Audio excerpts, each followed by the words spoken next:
What's up guys? Welcome back to another video. This video is going to be a compilation of all the steps I took to create these pretty epic Canboy and Kirk keychains. So without further ado, let's just jump into the process of me making these. You're gonna see that I made a lot of mistakes working on these, and I'm excited to share them with you. So the very first step that I had to do was to sculpt these keychains. I used really firm Sculpting clay for this. I just find the firmness of it easier to work with on a smaller scale. It's a lot easier to make mistakes and whatnot if I use a firmer clay. So I spent probably about an hour or so sculpting these, and then I baked them, and they were ready for the silicone. Then I hot glued a piece of wooden rod or like a wooden stick to their heads, and I adhered them to a very level piece of cardboard. You want to do this because the stick that they're sitting on, when I flip it upside down, is going to be where I pour my casting material. Whatever you use to prop the thing up that you're copying is the diameter of the hole you're going to have to pour your liquid into. Then I actually cut up an old notebook that I had, and that's what I used for the surrounding or the housing of these guys. I used the old notebook because the cover of the notebook was a really soft material.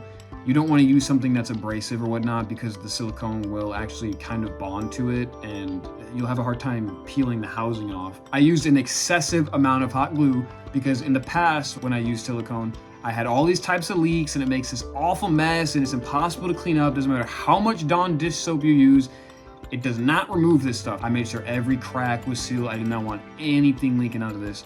And it's funny because something did leak out of the Kirk cast, but I just poured hot glue all over it until the leaking slowed down or basically stopped. So the first material I used to cast did not work. I don't know what was wrong with this product. I purchased it 2 times.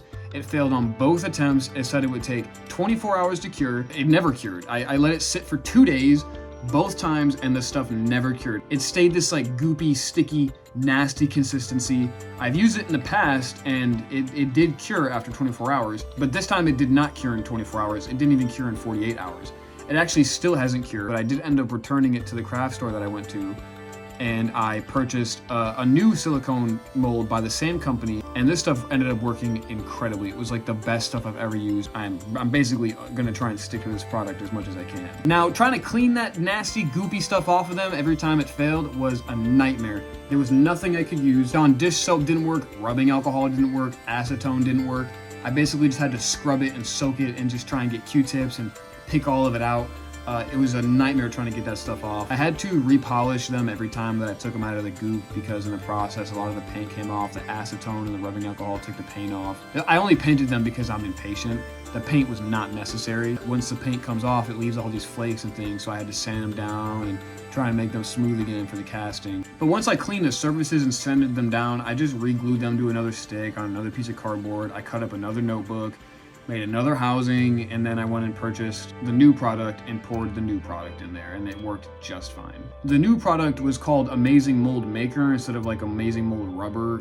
They really just changed a word. I don't know if the other product is their old one and this is a new one. The other stuff didn't work. This stuff was amazing. Got to pour 1-to-1 ratio in a cup, which is also amazing because the other stuff was like a 1-to-3 and it just gets complicated and I'm really bad with numbers. So a 1-to-1 made it really easy to work with. And I made sure to stir it quickly because you really only do have 6 minutes of working time before it starts to solidify. So you want to stir it and produce as little amount of bubbles as you can and then pour it into your mold.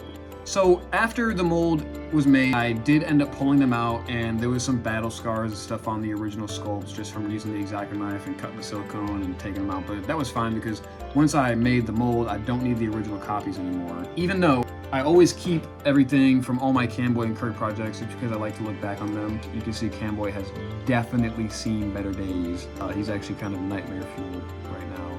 If you ever wonder what's underneath his pot, it's not that. But I always do keep all the old stuff from all my projects. The stuff I casted them in was called Fast Cast. It's the cheaper alternative to a product called Smooth Cast. Fast Cast was like 15 bucks. The Smooth Cast is like $30.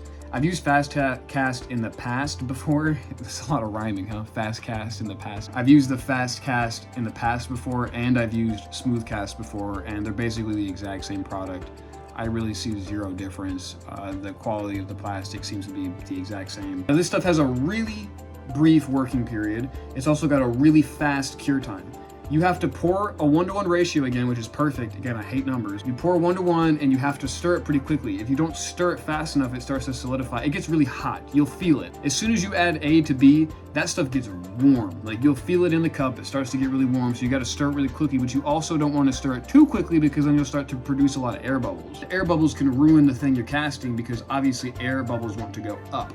So as you pour this stuff, the air bubbles want to work their way up, but if you don't give it enough time for the air bubbles to escape, then they get stuck in the cast. I made a lot of failed attempts, but it's what was necessary for me to figure out my actual working time. So as you'll see in this clip, when I pulled Kirk out, I hadn't mixed enough of the material. I thought I did, but I didn't, so he wasn't finished. I was a little bummed by that because I thought that I was gonna have a really good reveal video for both of them. But Canboy came out looking really good. As you can see, I had a lot of things that I had to clip off of him. That was just the product of the casting holes and the way the hot glue was set up. Basically this stuff, whatever is inside that silicone when you cast it, is that detail and all that is gonna get stuck in there. But I didn't really have a problem with that. That's kind of what I pre-planned for. So I did just end up cutting all the excess plastic off, and it took some really fine grit sandpaper and sanded his handle down and sanded his ear down. Some of the ears came out a little bit square. Like you cannot really tell in this one, but yeah, you kind of can. You see, I had to clip it off his ear. I did my best to sand it down and keep it smooth. You see it, all of their handles, especially this one, came out really soft. It's not really a huge deal. It's just, as the artist, you know, I'm looking for flaws in everything I do, so it is kind of annoying to look at, but if I didn't point it out, I guarantee it's probably not something you would have noticed. So for every handle that Canboy has, I had to take a drill and drill the hole out myself. Now I made that easy for myself because in the original cast, I poked a little indent in the handle so that the drill bit would be guided on something. But made drilling all of the holes really easy. So the next step was to prime them because the surface of the fast cast is super soft.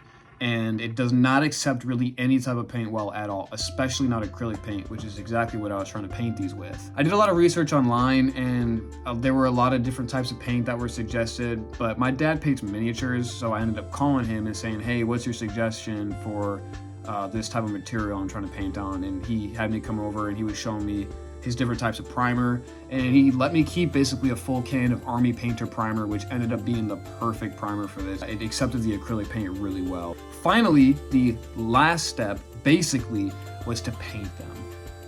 Obviously, they're gonna look like crap if I just gave them to all my patrons white. The only thing that I ran into was mixing enough paint of all the different shades of color that they are. So like, as you can see, Kirk's lips are a different type of red than Canboy's. His are almost pink. Kirk holds a lot more purplish and pink and red hues. Canboy kind of holds a lot more reds. So Kirk is pink and purple, Canboy's reds. His flesh tone has more red in it. His lips are much more red. Kirk is purple and pink and much lighter shades of red. So that was kind of a big problem I ran into, is mixing enough paint to make sure that I covered all of them. But I did just end up keeping the tray with all of the different mixed colors on them, just so that when I go back to make the 17 other pairs for the rest of my patrons, I will have the different colors so I can try and mix them as closely to the originals as possible.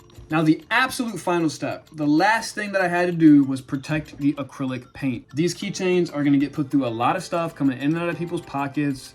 They're gonna be banging on each other a lot, rubbing against keys and all types of sharp objects, coins. I have no idea, whatever that these are gonna go through, I had to make sure that they were gonna be durable. So I did spray them with a polyurethane, semi-gloss polyurethane spray paint, and it came out pretty good. I didn't want them to be too glossy. That's not the look I was going for, and it took a lot. The first time I attempted it, it took all of the paint details away. You can see I dry brushed it with white. It took all the white dry brush away, and that was not what I was trying to achieve. So I just ended up going with a semi-gloss. They should be good for all types of stuff. They should be just fine to stick on a keychain. In the end, I am really happy with how these came out. I had no idea what I was doing going into it. I have some experience sculpting. Well, I guess I have more than some. I haven't sculpted in a long time though. I had very little experience casting in silicone. I had very little experience with a liquid plastic, but I just learned as I went along. I hope that this is kind of a good example of getting into an artistic medium that maybe you're not experienced in.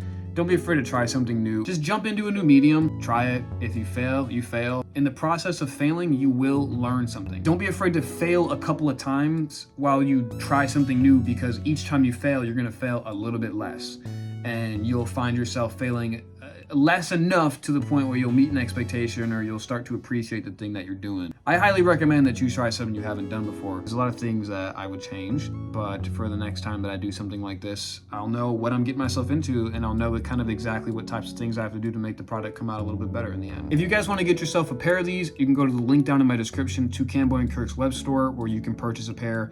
If you want to get on my mailing list and you get stuff like this without having to watch my YouTube videos or go to my Instagram account, you can subscribe to my Patreon under the $3 to $10 tiers, right between the 3, 5, and 10. I'm gonna try and only ship these to my $5 and $10 tiers because the cost of producing one of these is kind of insane. Please consider subscribing if you want to stay in the loop. I make all types of random crazy Canboy and Kirk projects. I have a lot of projects planned for the future. If you want to see the projects I'm working on before I share them on YouTube, you can follow me on Instagram. I post all my updates on there. If you want to vote for videos and different content ideas, also follow me on Instagram. I hold polls on there all the time as well. And please like and comment. Hit me up on Instagram, DM me if you made a thing or if you're working on a project. Sometimes it's hard to come upon inspiration out in the wild. So if you guys are creating things or working on a project or something that you feel is unique or just something that you want to share with another set of eyes, please DM me. We can interact. We can chat about this down below. I love you guys so much. Thank you for watching. Hopefully I'll see you in the next video. Bye.